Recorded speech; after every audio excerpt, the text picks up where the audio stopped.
Sinuyod ng mga bisita at delegado ng Suroy-Suroy Sugbo ang Camotes Islands sa Cebu. Narito ang balita ni Aileen Navarro. Naging matagumpay ang 2 araw na suroy-suroy sa Sugbo, Enchanting One, Camotes Island na ginanap kamakailan sa Camotes Provincia ng Cebu, kung saan bit-bit sa pag-uwi ng bawat delegado ang kanilang magaganda at hindi malilimutang karanasan at obserbasyon sa 2 araw na pagbisita nito sa Camotes Island, Cebu. Kabilang sa mga guest at delegate ng Suroy-Suroy Sugbo ay mga women justices, iba't ibang opisyal ng pamahalaan, partikular na ang Department of Tourism.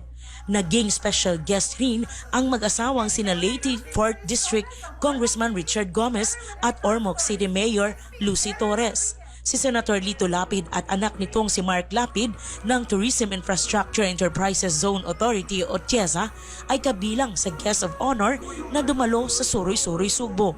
Ipinangako ni Senator Lito Lapid na magbibigay siya ng 1 million pesos na pondo para sa bayan ng Pilar upang magamit sa development nito. Ilan sa mga aktibidad na kanilang ginawa ay ang mag-island hopping patungo ng Camotes Island. Bilang unang destinasyon ay ang bayan ng Pilar. Sumunod ay ang bayan ng San Francisco. Samantala, sa pangalawang araw nito nagtungo ang delegado sa bayan ng Tudela. At ang final destination ay ang bayan ng Poro. Mainit ang pagtanggap sa mga bisita ng bawat bayan. Iba't ibang sayaw at mga awitin ang ipresenta ng mga kabataan sa bawat bayan. Andyan rin ang masasarap at kakaibang mga putahe nito. Sa mensahe nito, ibinahagi ni Governor Gwendolyn Garcia kung paano niya nakuha ang suporta ng mga LGU sa Camotes Island na dati ay hindi niya mga kaalyado.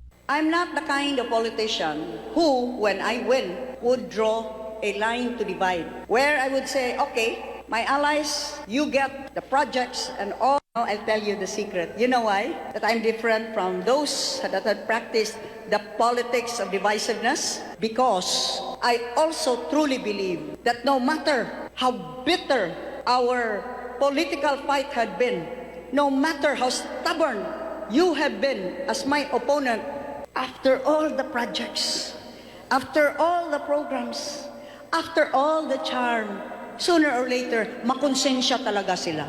Matapos mapakita ni Governor Gwen ang kanyang patas na pamamahala, maging kaalyado man ito o oposisyon, sa ngayon, lahat ng mga alkalde, konsihal, barangay officials ng Camotes Island, suportado na si Governor Gwen Garcia at kaalyado na rin ng kanyang One Cebu Party. Ang Suroy-Suroy Sugbo ay proyekto ni Cebu Governor Gwendolyn Garcia na sinimulan noong taong 2004 na layunin ay pasiglahin ang turismo sa magagandang lugar ng probinsya ng Cebu kung saan showcase nito ang tradisyon, kultura, turismo, heritage at religious sites, mga pagkain at mga produktong unique sa bawat bayan. Para sa Diyos at sa Pilipinas nating mahal, Aileen Navarro, SMNI News.